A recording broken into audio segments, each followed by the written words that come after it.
تيجي تسألني طب أنا ممكن أشتري حق انتفاع عادي ولا لأ؟ أنت بتنصحني بإيه؟ أنصحك إن لأ.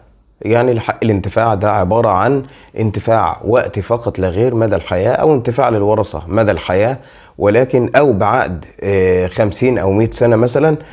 فبعد كده طبعا اللي بعد كده ما بيستفيدوش أي شيء من قيمة الأموال اللي حضرتك حطيتها في شيء أو عقار حق انتفاع. وبالتالي بنصح حضرتك بدل ما تحط مبلغ كبير زي المبالغ اللي بنسمع عنها دلوقتي في عقار قائم حق انتفاع، لا، يبقى حضرتك لو في عقار تاني بنفس القيمة ولكن ليك في الأرض حصة عقارية، أو ليك العقار تمليك، ملناش دعوة بالأرض، مش مشكلة، لأن فين وفين لما العقارات بصلاحيتها بتنتهي وبتزال.